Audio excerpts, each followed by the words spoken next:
Join Forum IS Academy, trusted by hundreds of toppers, including IS Rank 1 Shruti Sharma.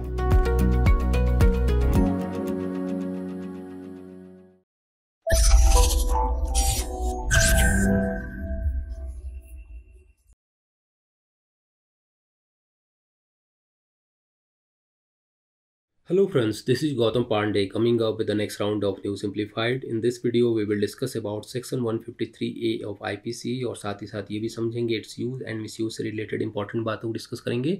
तो first of all let's see why is it in news. आखिर ये पवन खेरा arrest और section 153A of IPC news में क्यों है, पहले जरा इसको समझते हैं. देखिए, recently the Supreme Court granted interim bail to Pawan Khera, chairman of Media and Publicity Department of the All India Congress Committee, who had been arrested for alleged hate speech by Assam Police.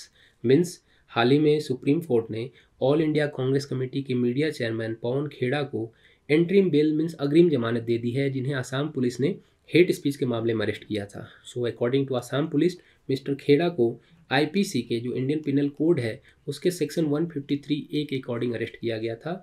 तब से ये IPC का section 153A काफ़ी news बना हुआ है और ऐसा नहीं है कि फर्स्ट टाइम न्यूज बना हुआ है. इससे रिलेटेड बहुत सारे डिबेट्स होते रहते हैं. इसके विषय में कहा जाता है, इस पर ब्लेम किया जाता है कि जितना इसका यूज नहीं होता है उससे ज़्यादा इसका मिसयूज किया जाता है. So as aspirant we should know about this section 153A of IPC. हमें इसके विषय में पता होना चाहिए. तो इस वीडियो में हम इसी से रिलेटेड इंपॉर्टेंट बातों को डिस्कस करेंगे, साथ ही साथ ये भी समझेंगे इस लॉ के एप्लीकेशंस क्या कहते हैं, उन सारी बातों को डिस्कस करेंगे. एंड इसके मिसयूज को रोकने के लिए जो सेफगार्ड्स प्रोवाइड किए गए हैं उसे डिस्कस करेंगे, क्योंकि ऑलरेडी हम डिस्कस कर रहे हैं कि इसका मिसयूज ज़्यादा किया जाता है. तो इसको रोकने के लिए जो सेफगार्ड्स प्रोवाइड किए गए हैं उन सारी बातों को इस वीडियो में डिस्कस करेंगे. तो आगे बढ़ते हैं. First of all let discuss about section 153A of IPC.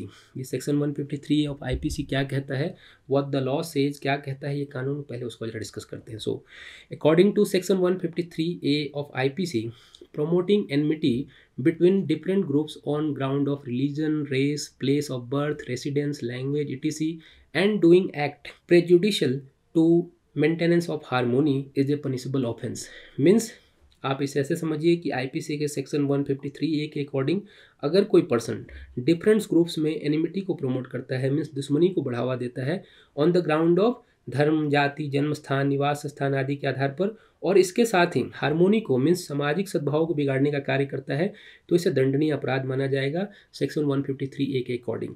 तो यहाँ पर जो कुछ कीवर्ड्स हैं उन्हें ध्यान रखना है.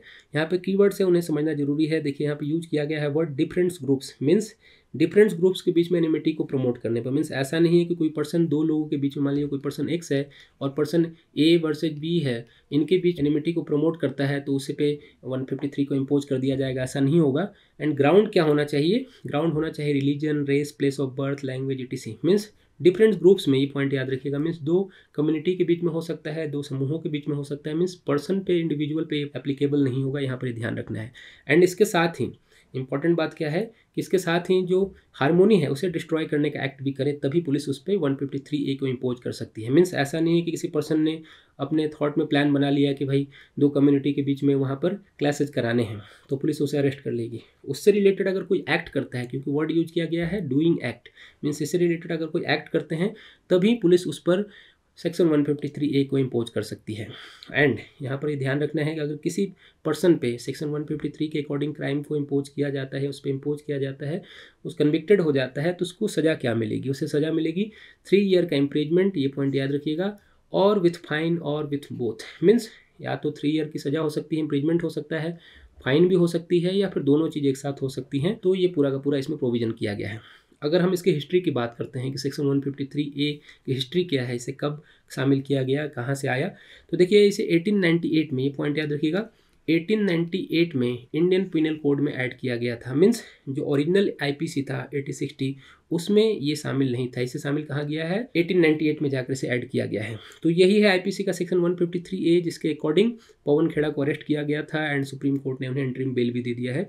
तो आगे बढ़ते हैं और इसके एप्लीकेशन से रिलेटेड इंपॉर्टेंट बातों को डिस्कस करते हैं. देखिए, सिंस वी ऑलरेडी डिस्कस कि इसे आईपीसी में 1898 में ऐड किया गया है, मीन्स बिफोर इंडिपेंडेंस किया गया था, बिफोर इंडिपेंडेंस ये लॉ था, एंड आफ्टर इंडिपेंडेंस भी इसे कंटिन्यू रखा गया. तो ऐसा क्यों किया गया, सबसे इंपॉर्टेंट बात है कि मान लीजिए इसमें बहुत सारे जो मिसयूज की हम बात करें, इसमें बहुत सारे लूप होल्स हैं, तो इसे कंटिन्यू क्यों रखा गया, उसे भी समझते हैं। देखिए, इसे कंटिन्यू रखने का जो मेन एम था, जो गवर्नमेंट ने कहा उस समय कि जो कम्युनल टेंशन है उसे प्रिवेंट करने के लिए इसे कंटिन्यू रखा गया, ताकि कोई पर्सन अपने पॉलिटिकल प्रॉफिट के लिए डिफरेंट ग्रुप्स को आपस में ना लड़ाए। नहीं तो जनरली आप क्या देखते हैं, बहुत सारे जो पॉलिटिकल पार्टीज होती हैं डिफरेंट ग्रुप्स को अपने पॉलिटिकल प्रॉफिट के लिए डिफरेंट ग्रुप्स को आपस में लड़ाते रहती हैं। तो इसे प्रिवेंट करने के लिए, ये जो कम्युनल टेंशन वगैरह है उसे प्रिवेंट करने के लिए इसे कंटिन्यू रखा गया। और सबसे इंपॉर्टेंट बात क्या रही कि 1969 में इसे और ज़्यादा स्ट्रॉन्ग बना दिया गया। स्ट्रॉन्ग कैसे बनाया गया, इसमें वाइडली अमेंड किया गया एंड इसके अकॉर्डिंग किए गए ऑफेंस को कॉग्निजेबल बना दिया गया। मीन्स कॉग्निजेबल ऑफेंस क्रिएट कर दिया गया। मीन्स इससे रिलेटेड अगर आप कोई ऑफेंस करते हैं, मीन्स सेक्शन 153A के अकॉर्डिंग अगर कोई पर्सन कोई ऑफेंस करता है तो उसे अरेस्ट करने के लिए किसी तरह का कोई वारंट की ज़रूरत नहीं होगी। पुलिस विदाउट वारंट ही उसे अरेस्ट कर सकती है। इसे ही कॉग्निजेबल ऑफेंस कहा जाता है।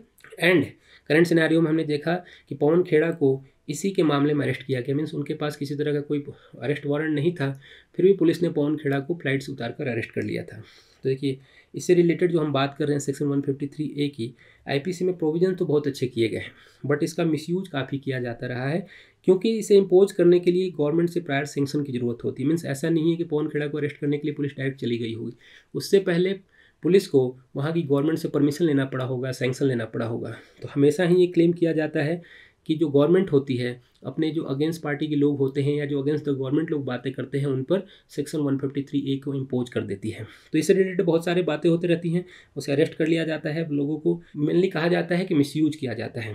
तो इसके मिसयूज को रोकने के लिए time to time apex court ने, मीन्स सुप्रीम कोर्ट भी इंटरवेन करती रहती है और जजमेंट भी देती रहती है। तो कुछ जजमेंट ऐसे हैं, जरा इसको डिस्कस कर लेते हैं कि मीन्स इसके मिसयूज को रोकने के लिए जो सेफगार्ड्स दिए गए हैं उसको जरा डिस्कस करते हैं। देखिए, 2014 में सुप्रीम कोर्ट ने Arnesh Kumar versus Bihar government case में इस तरह का इनडिस्क्रिमिनेटेड अरेस्ट को रोकने के लिए गाइडलाइंस प्रोवाइड किए थे। इसके अकॉर्डिंग कहा गया कि 7 ईयर से कम सेंटेंस वाले जो ऑफेंस होंगे उसके मामले में पुलिस बिफोर इन्वेस्टिगेशन किसी भी पर्सन को अरेस्ट नहीं कर सकती है। मीन्स ऐसा नहीं है कि दैट पर्सन ने जिसके ऊपर आपने सेक्शन 153A इम्पोज कर दिया, उससे रिलेटेड अगर कोई क्राइम उसने किया है तो पहले आपको इन्वेस्टिगेशन करना होगा। आफ्टर दैट आपको लगता है कि दैट पर्सन ने किसी तरह का क्राइम किया है सेक्शन 153A के अकॉर्डिंग, तभी आप उसे अरेस्ट कर सकते हैं। मीन्स यहाँ पर सेफ गार्ड प्रोवाइड किया गया। आफ्टर दैट आप देखेंगे 2021 में भी सुप्रीम कोर्ट ने एक जजमेंट दिया जिसमें किसी पर्सन को सेक्शन 153A के कन्विक्शन से पहले गवर्नमेंट को उसके इंटेंट को, मीन्स उसकी जो मंशा है उसे प्रूव करना होगा। मीन्स जैसा ऑलरेडी हम डिस्कस कर रहे थे कि आपने थॉट में सोच लिया तो ऐसा सिर्फ नहीं होगा, उससे रिलेटेड अगर आपने कोई एक्ट किया है तभी आप पर पुलिस 153A को इम्पोज कर सकती है। सेम कंडीशन यहाँ पर 2021 में देखने को मिल रहा है, जिसमें सुप्रीम कोर्ट ने क्लियरली कहा कि गवर्नमेंट को दैट पर्सन के इंटेंट को, उसकी जो मंशा है उसे प्रूव करना होगा।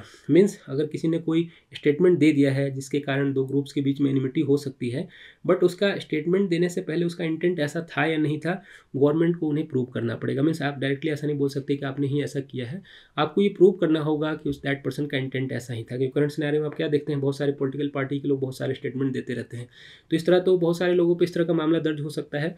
बट इंटेंट बहुत इंपॉर्टेंट है कि इंटेंट ऐसा था या नहीं था, उसे गवर्नमेंट को प्रूव करना पड़ेगा।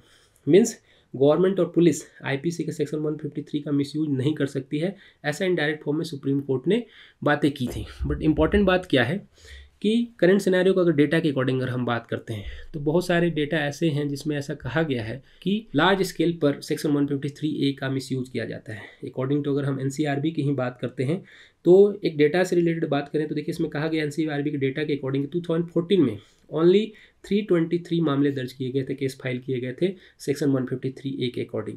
बट 2020 के डेटा के अकॉर्डिंग अगर हम बात करते हैं तो 2020 में 1804 केसेज फाइल किए गए हैं। मीन्स यहाँ पर समझिए कि 2014 में कितने केसेज दर्ज हो रहे हैं, 323 ओनली, एंड 2020 में 1804 केसेज फाइल किए गए हैं। और जो कन्विक्शन रेट है ओनली 20% है। मीन्स 80% लोगों पे मिसयूज किया गया है इसका, ऐसा NCRB की डेटा कहती है, हम नहीं कहते हैं। तो लार्ज स्केल पे क्या देख रहे हैं कि अभी भी करंट सिनेरियो में भी इसका लार्ज स्केल पे मिसयूज होता रहा है, दैट्स वाई ये काफ़ी न्यूज़ में बना रहता है। तो होप आपको सेक्शन 153A से रिलेटेड सारी बातें समझ में आई होंगी। Thanks for watching.